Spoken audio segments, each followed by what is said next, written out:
po sa inyong lahat. Welcome sa aking channel, lalong-lalo na sa mga bago. Hello po!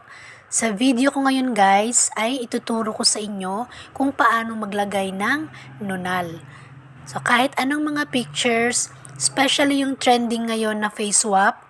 So yung face swap na yearbook, magagandang babae, magagwapong lalaki. So kung mag-face swap kayo dun guys, mga application na yon, talagang hindi masasama yung inyong nunal. Gaano pa man yan kalaki. Tulad nung nangyari sa akin, nung nag-face swap ako, kahit yung nunal ko ay medyo malaki, hindi pa rin siya nakita. So ito yung ilan sa mga na-face swap ko. So kung isusum natin siya, isusum, wala talagang nunal guys. Yung nunal ko is nasa kaliwang kilay ko banda. Ito pa yung isa, wala talagang nunal na nasama. Kaya siguro walang nunal kasi nga yung template na ginamit natin doon is wala namang nunal. So kaya ganun din yung kinalabasan. So ganun din to, wala ding nunal, ayan. Tapos, Tapos ito yung before, yung wala pang nunal. Tapos, ito na siya ngayon, yung nalagyan ko na ng nunal. So, kung makikita nyo, kung isusum natin, hindi siya halata na nilagay lang natin, di ba? Parang natural lang siya na nunal. Ayan. Tapos, ito pa yung isa. Ito yung wala pang nunal. Ito yung meron ng nunal. So, kung makikita nyo, ganun din, parang natural lang yung nunal na nilagay natin.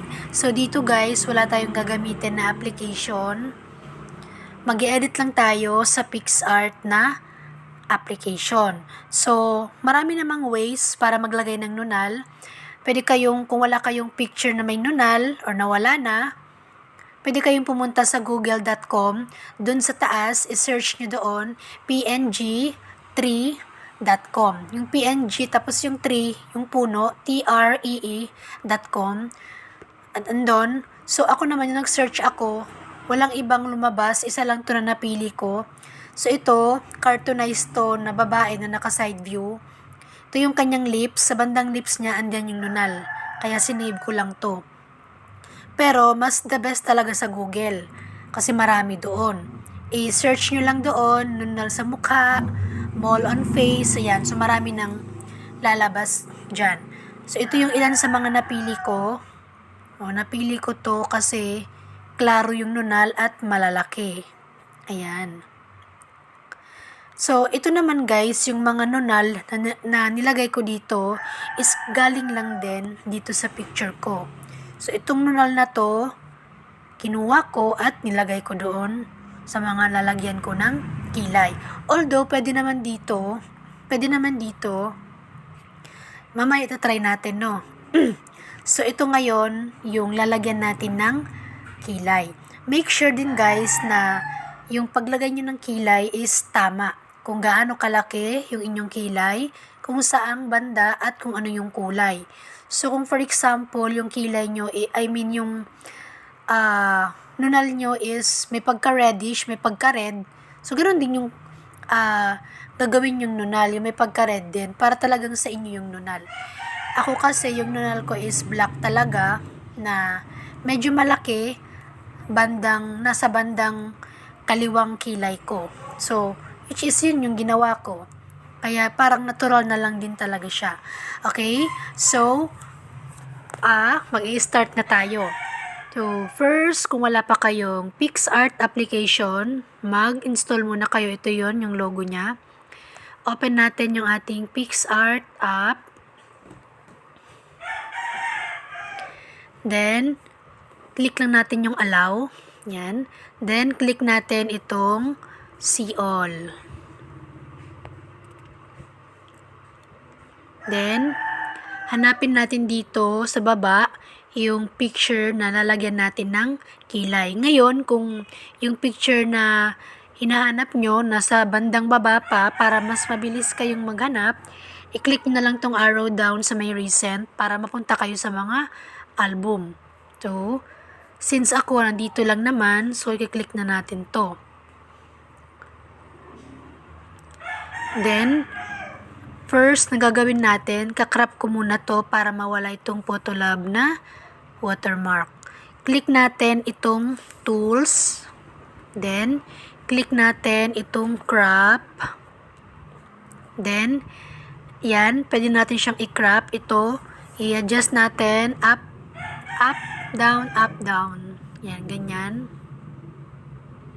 Then, kapag okay na, click na natin yung check sa taas. Then, ayan, na-crop na yung picture. Next na gagawin natin ay kukunin na natin yung picture o yung nunal na ilalagay natin dito. So, scroll tayo sa baba. Piliin natin itong add photo. Then, kunin na natin yung picture or nunal na iyon. So, punta tayo sa mga album. So, ito yon. Then, click natin itong add sa taas. Then, ito, palakihin natin ng konti. Click natin, i-adjust natin yan. I-drag. Then, ang gagawin natin, kakrap muna natin yung picture na ito. Click natin itong crop. Kasi, yung kukunin natin dito is yung nunal lang naman. So, crop natin ng maayos guys. Make sure na hindi makakrap yung nunal. Yung ganyan lang. Hindi ko lang masyadong isasama ko lang yung bandang kilay dito ng konti. Then, kapag okay na, click na natin yung check. Itong check sa taas. Ito siya. Ayan. So, ito na yung ating kilay. Ang gagawin natin, i-adjust natin dito para palakihin ng konti para maklaro natin siya. Yan. Then, itong picture na ito, i-zoom natin, ganyan. Then, ito naman, drag natin kung saan natin ilalagay yung kilay. Tapos, ito, i-rotate natin kung paano yung lagay ng aking kilay. Ganyan siya ng konti. Ganyan. Then, lagay muna natin dito pansamantala. Mamaya, ayusin pa natin yan. Then, next, nakiklik natin. Scroll tayo sa baba. Then, piliin natin yung, ito siya, yung blend. Yan, yung blend. Then, kung pipiliin nyo yung screen, ito hindi pwede. Multiply, hindi pwede. So, mamaya na yung darken. Yung lighten, hindi rin pwede. Overlay, pwede naman pero halatang halata. Hindi sila swak. Yung add, lalo na. So, dito ako sa darken. Ayan. So, kung makikita nyo yung darken, yung nakita is nunal na lang. Wala na yung background. Which is okay na to. So, pag dito tayo sa darken, ayusin natin yung nunal. Saan siya banda? Tapos, palitin natin ng konti kung gaano kalaki yung nunal nyo. Tapos, next is, scroll tayo ulit dito. Punta naman tayo dito sa adjust. Yung adjust na yan. Then, next na i-click natin ay yung saturation. Itong saturation na to. Ayan. Click saturation. Then, kung nakita nyo yung nunal ko, diba may pagka-red siya, gagawin natin siyang black kasi color black yung aking nunal. So, yung amount, yun yung i-adjust natin. I-adjust nyo lang guys para maging kakulay ng nunal nyo. So, itong akin, gawin natin sa black. Wait lang. Ayan. Naging black na siya. Ayan. Try natin 40. 38 na lang. Yan, 38 sa saturation. Next, punta naman tayo sa temp. Itong nasa gilid. Ito, temp. Tapos, adjustin natin. Punta tayo dito. So, ano lang natin guys, tansya-tansya lang natin kung saan siya babagay. So, try natin sa 18 lang yan. 18. Yan na. Then, bali yun lang yung dalawa na yun, yung i-adjust natin, yung saturation at saka itong temp. Then, i-click na natin itong check sa taas. Hindi pa yan tapos, guys. Ayan na siya. Tapos ngayon, i-click muna natin sa labas kasi ating tatansyahin yung tamang pwesto ng nunal na niya. So, paliliitin ko ng konti. Masyado malaki. Tapos, i-analyze ko pa kung saan talaga siya banda.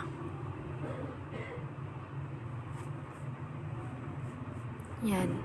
Ganyan yung ginagawa ko, guys, kapag naglalagay ako ng kilay. Talagang,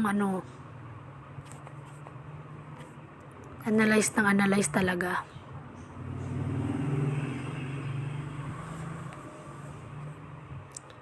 So, I think ito, wait lang.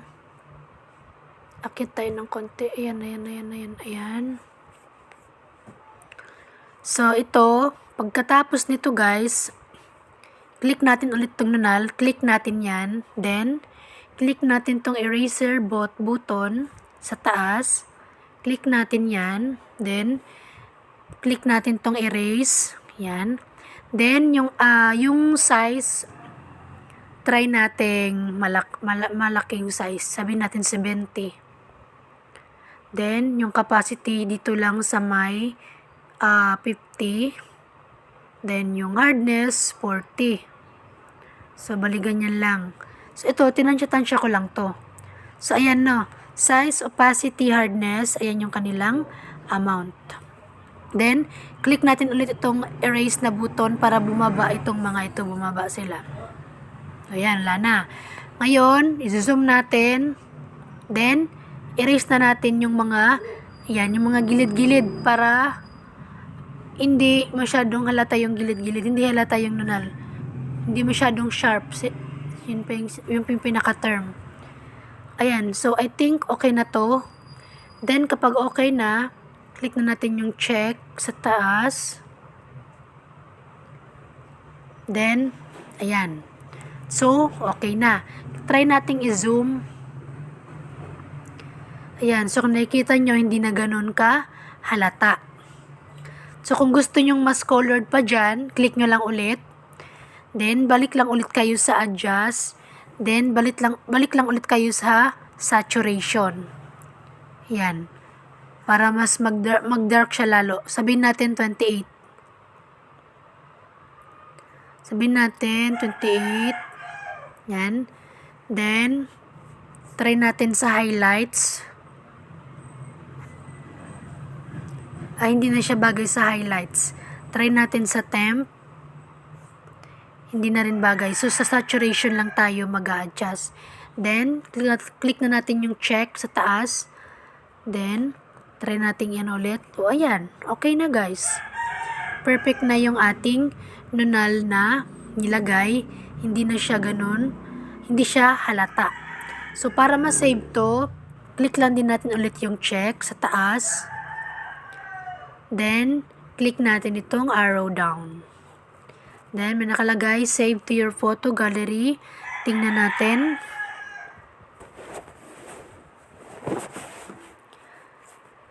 So, yung mga inedit natin sa PixArt, guys, dito rin sa PixArt na album na pupunta.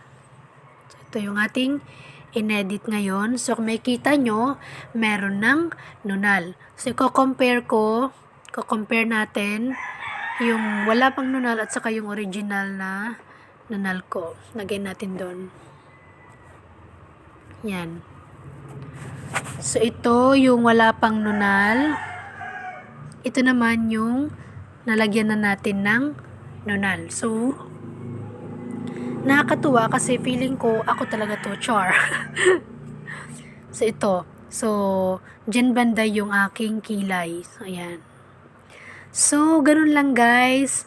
Kadali maglagay ng kilay sa mga picture na gusto nating lagyan. So, marami namang paraan guys, pero ako, ito lang yung, kumbaga mas nadadalian ako. Ito yung way na gusto kong gawin kung maglalagay ako ng kilay. Kasi dito ako mas komportable at mas nadadalian. So, ayun lamang guys, yung ating video sa ngayon. Ay, ito pa pala no, tatry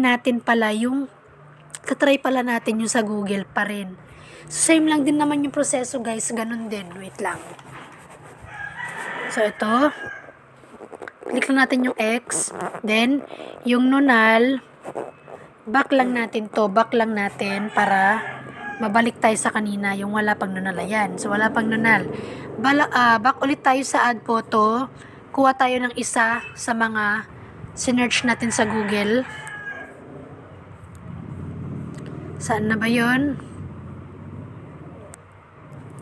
Punta tayo sa mall.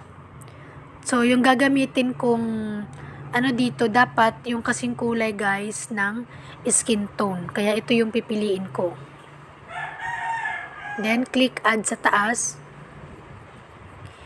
Ay, hindi sila magkakulay. Medyo maputi pala to. Try natin yung medyo brown kanina. Try natin yung brown. Think ito. Yan. Then, ganun din guys yung gagawin nyo. Kakrap muna natin. Crop. Kahit gan lang. Huwag masyadong sagad. Then, click check sa taas. Then, punta tayo sa baba. Piliin natin yung blend. Then, yung darken. Try natin yung lighten. Overlay. Add. Multiply. Normal. So, dito sa darken. So, ganyan. Palitin muna natin ng konti. Same process lang din naman guys. Kung kukuha kayo sa ibang picture, basta make sure na malagay nyo siya ng hindi halata. Yan. Then, pupunta muna tayo sa dito sa may adjust. Saturation niya, gagawin pa nating mas black. Ayan.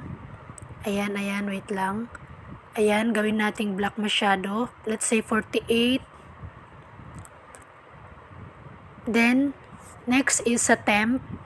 Ganun din na ayusin natin. 38. Yan. Then, tapos nito, check na natin. Then, dito, i-adjust na natin kung saan banda itong nunal na ito. Kung saan siya nakapwesto. So, let's say okay na to. Taas natin ng konti. So, let's say okay na yan guys. I-click na natin itong eraser button. Then, tulad ng ginawa ko kanina, 60 lang, 60. Dito naman iba-iba lang, depende lang din. 50 and sabihin natin 50 ulit. Then, click natin yung erase button. Then, ito na, i-erase na natin yung gilid na part ng nunal para hindi masyadong sharp yung nunal, para hindi siya halata.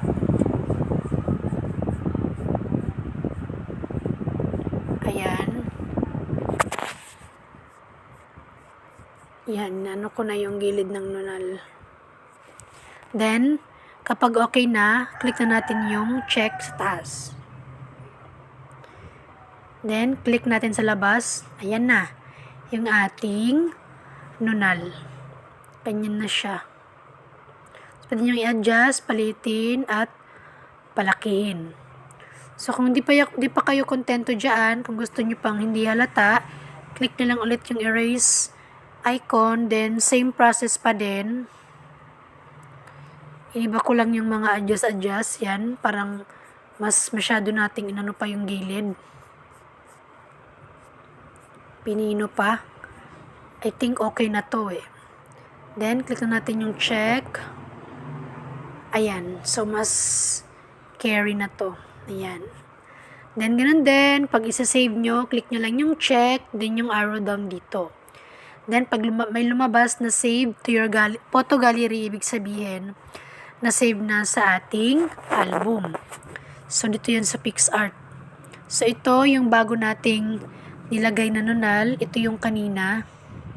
Ayan. Although magkaiba sila, pero still, ang importante, hindi halata yung nunal, yung pagkakalagay natin ng nunal.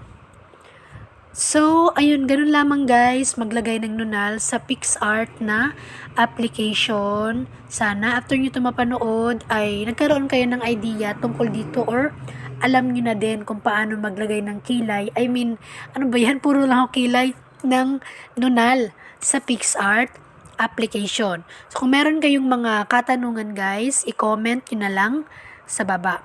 At meron akong babasahin sa inyo dito. Sabi dito, wait lang. Always remember, don't cry over the past. It's gone. Don't stress over the future. It hasn't arrived. Live in the present and make it beautiful.